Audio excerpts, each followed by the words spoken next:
Selamat malam teman-teman terkasih. Akhirnya tibalah saatnya misteri nyeri bahu dan keterbatasan gerakan pada sendi bahu terungkap di layar YouTube Anda. Hari ini saya akan menunjukkan latihan untuk memulihkan mobilitas sendi bahu, tapi jangan langsung kecewa. Selain untuk mereka yang mengalami nyeri bahu, latihan hari ini juga akan membantu orang-orang yang membungkuk. Semua orang dengan postur tubuh yang buruk, berkumpullah lebih dekat, ajak mereka ke layar, tuliskan surat untuk mereka, hubungi mereka melalui telepon, bukalah jendela, berteriaklah, undang semua orang dengan postur tubuh yang buruk ke layar. Hari ini mereka akhirnya bisa berhenti membungkuk, meluruskan punggung, dan menatap mata orang lain dengan bangga satu sama lain. Mari lihat apa yang akan kita lakukan hari ini. Sendi bahu, seperti yang sudah diketahui, terdiri dari permukaan sendi yang dibentuk oleh dua tulang, tulang lengan atas dan tulang belikat. Tepat di sini, di sebelahnya juga terdapat sendi akromioklavikulaar. Sendi ini rentan terhadap sesuatu yang menarik. Ia memiliki ciri khas yang menarik ini. Kondisi ini disebut periartrosis scapulohumeral, periartritis scapulohumeral, bahu. Dengan kondisi ini, tidak ada perubahan pada sendi itu sendiri. Tulang rawannya seperti baru. Celah sendi mungkin agak menyempit. Peradangan hampir tidak ada, tapi tetap sulit digerakkan dan geraknya sangat terbatas. Setiap kali mengangkat tangan, muncul rasa sakit. Rasa sakit bisa muncul di berbagai bagian bahu. Bisa di depan, atas, belakang, atau di mana saja saat bergerak. Rasa sakit bisa muncul kapan saja saat Anda mengangkat tangan, baik di awal mengangkat, saat mengangkat lebih tinggi, atau ketika Anda tidak bisa meraih benda yang ada di atas. Apa yang terjadi selama seluruh proses ini? Apa yang menghalangi bahu untuk bergerak? Meskipun sendi itu sendiri hampir dalam kondisi sempurna, pada proses yang paling parah kapsul sendi ini kehilangan elastisitasnya. Dan banyak latihan yang kita lihat di internet kita. Tujuan dari tindakan ini adalah untuk mengembalikan fleksibilitas, seolah-olah mengembalikan elastisitas kapsul sendi itu sendiri. Namun latihan-latihan ini dilakukan paling terakhir setelah Anda memulihkan korset otot di sekitar sendi itu sendiri. Jika Anda langsung melakukan peregangan kapsul, prosesnya akan lama, sangat sakit, dan tidak nyaman. Karena itu, Anda perlu mulai memulihkan otot di sekitar sendi. Paling sering rasa sakit yang muncul, salah satu rasa sakit yang umum terjadi adalah di bagian depan bahu. Pada saat yang sama, tendon kepala panjang otot bisep mengalami peradangan. Jika diberi beban, sakitnya akan bertambah parah. Ini biasanya terjadi di latar belakang pada 90% orang dengan masalah bahu. Sekarang mereka yang membungkuk juga demikian. Perhatian, hampir semua dari Anda memiliki bagian belakang otot deltoid yang sangat lemah. Bagian belakang otot deltoid, yaitu otot deltoid itu sendiri. Seperti ini, otot itu menutupi seluruh sendi dan berperan hampir di semua gerakan tangan, di semua gerakan sendi bahu. Kalian angkat ke depan. Bagian anterior otot deltoid bekerja lebih banyak dan bersamaan dengan itu, otot-otot lain juga terlibat dalam gerakan ini, yaitu otot pectoralis major dan kepala panjang otot bisep. Gerakan utama dilakukan otot supraspinatus, meski sedikit, otot ini tetap aktif. Saat bergerak ke samping, otot deltoid, trapezius, dan serratus juga berperan menstabilkan dan mengangkat tulang belikat. Otot deltoid terlibat di semua bagian, terutama deltoid belakang saat lengan ditarik ke belakang, seperti saat menarik sesuatu ke arah tubuh. Namun, pada setiap gerakan, misalnya ketika kalian mengangkat tangan ke depan, pada saat itu otot deltoid belakang juga harus menstabilkan sendi itu sendiri. Namun karena aktivitas sehari-hari kita, ketika kita lebih sering melakukan gerakan dengan tangan di depan, mengangkat sesuatu, mengambil sesuatu, memberikan sesuatu, bahkan kadang lebih jauh lagi. Otot deltoid belakang kurang beban sehingga perlahan melemah.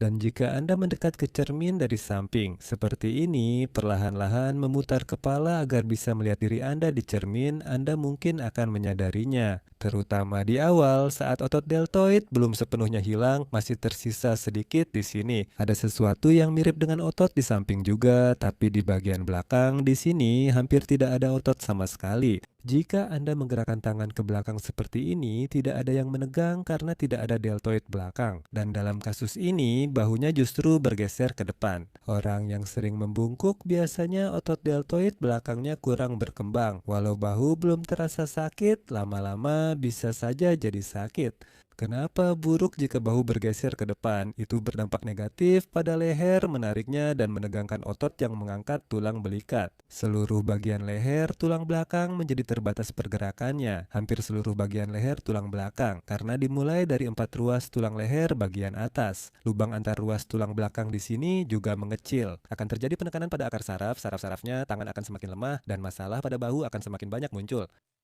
Tulang belikat bergeser ke depan, otot dada kecil memendek, pergerakan tulang rusuk terbatas sehingga membuat Anda sulit bernapas. Dada kehilangan kemampuannya untuk bergerak saat menarik dan menghembuskan napas, kondisinya memburuk.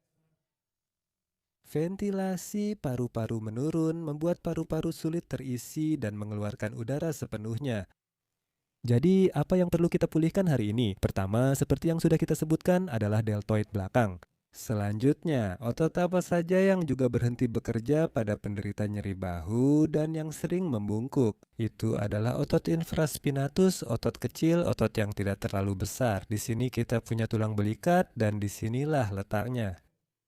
Otot infraspinatus. Jika melakukan gerakan terisolasi, otot ini akan bergerak seperti ini. Jika bersama otot teres minor, gerakannya seperti ini. Kedua otot ini, deltoid belakang dan infraspinatus, sangat rentan terhadap kelemahan. Kedua otot ini cukup rentan terhadap kelemahan. Dan karena itu kami harus menjaga mereka tetap baik bersama Anda. Jadi deltoid belakang ada di sini, ini adalah bagian tengah dan ini adalah otot infraspinatus.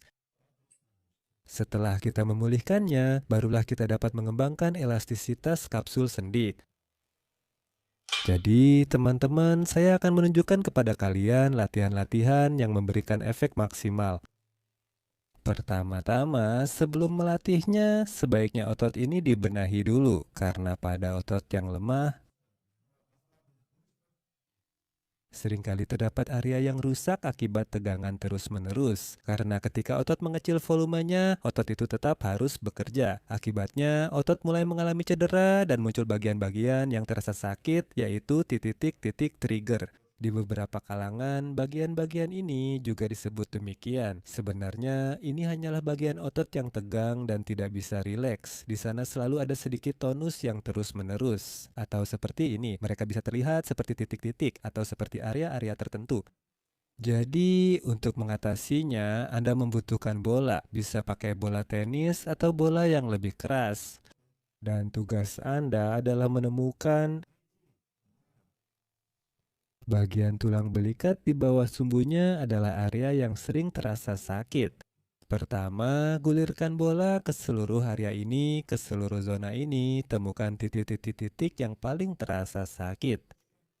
Dan beberapa di antaranya ketika Anda menekannya akan memicu rasa sakit yang menjalar ke sendi bahu itu sendiri. Bisa jadi sampai ke sini. Jangan khawatir, kurangi saja tekanan di sana. Tahan bola di titik ini dan seiring waktu rasa sakitnya akan hilang. Bagaimana cara melakukannya?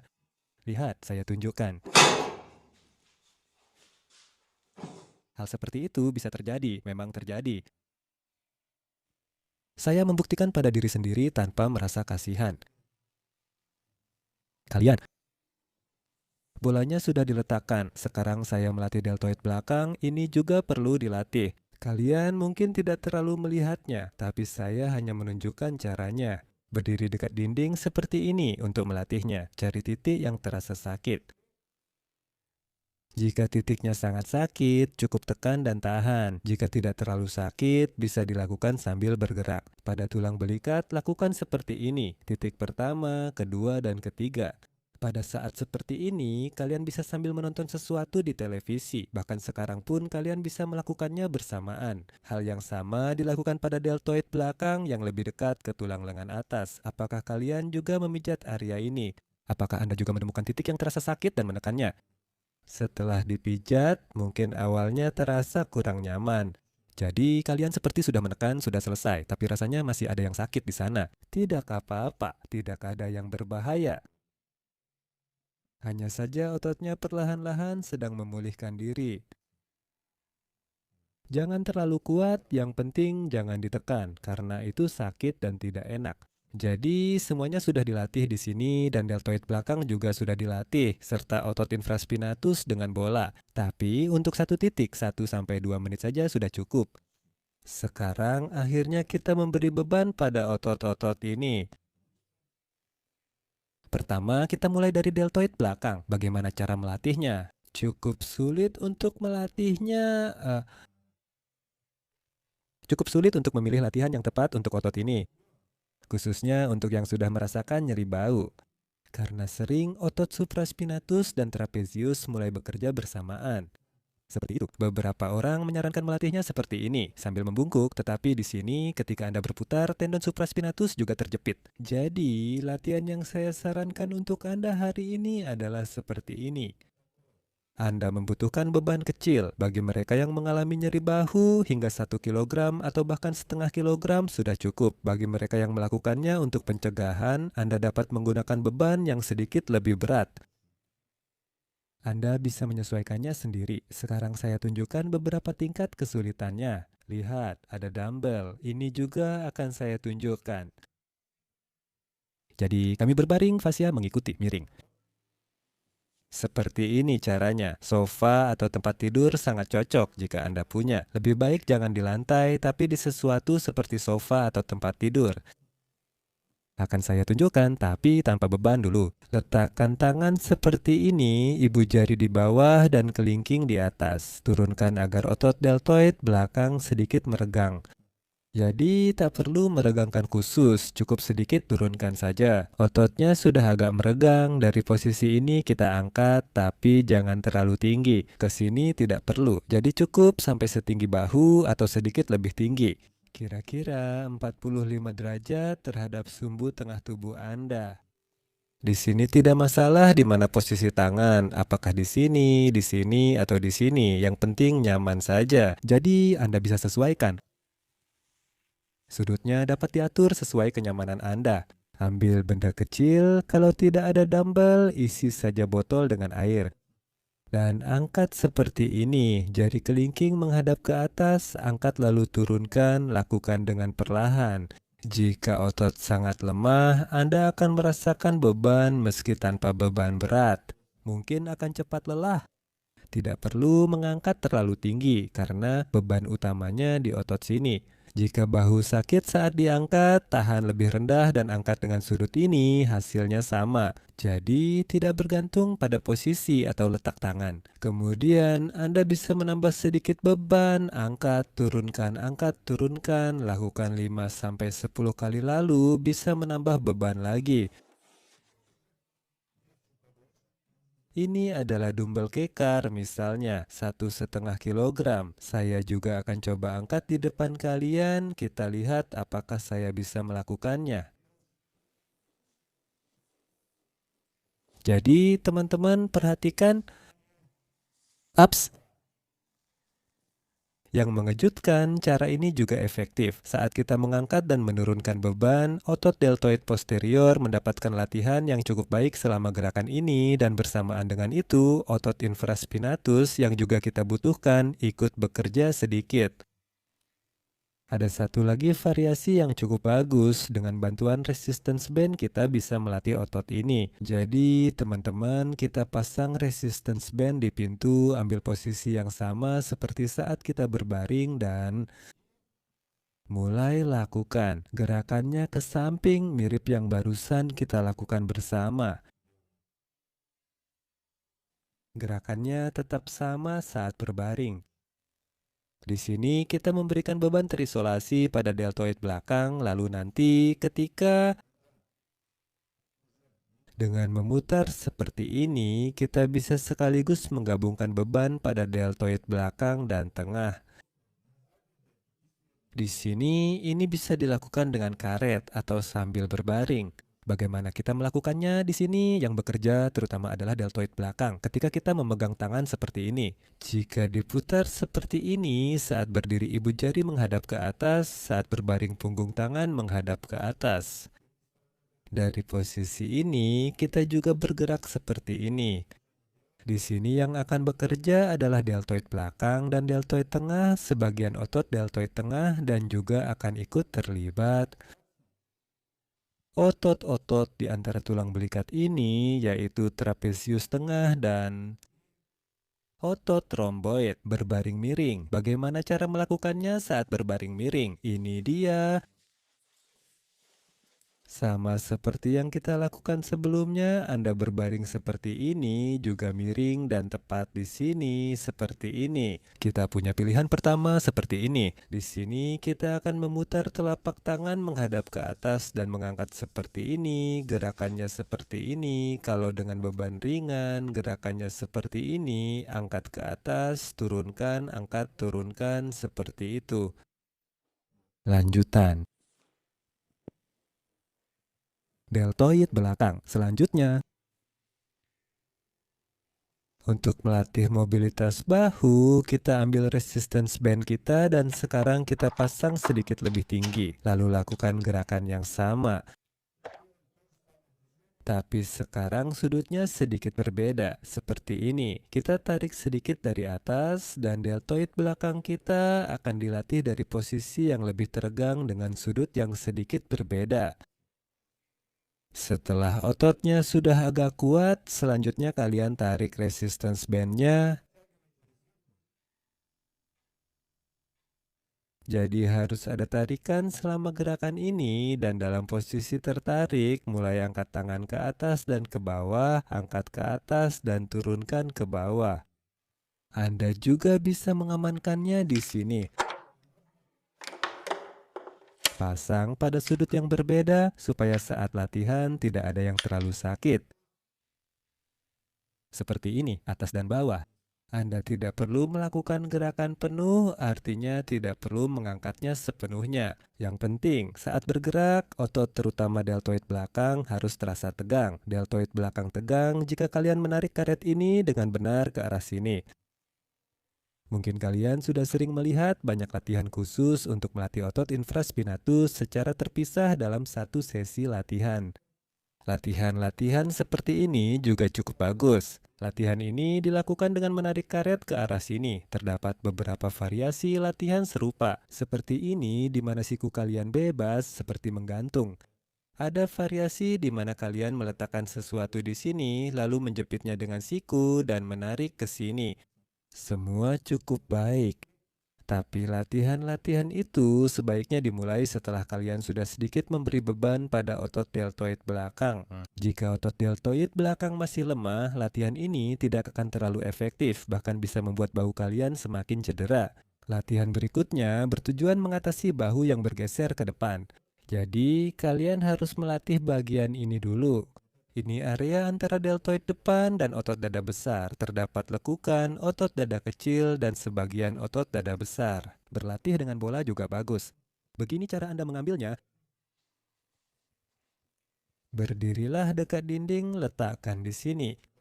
Tapi jangan di otot deltoid supaya tidak mengenai tendon panjang bisep yang mungkin sedang meradang, namun agak ke dalam dari deltoid. Tepat di sini ada lekukan di antara otot pectoralis major dan otot deltoid. Itulah yang perlu Anda latih, yaitu otot pectoralis major itu sendiri. Dan ketika Anda melatih otot pectoralis major, Anda juga akan melatih otot pectoralis minor. Ambil bola, letakkan tepat di sini dan gulirkan sedikit ke samping seperti ini. Anda akan sedikit merilekskan otot dada dan bahu Anda akan mulai terbuka.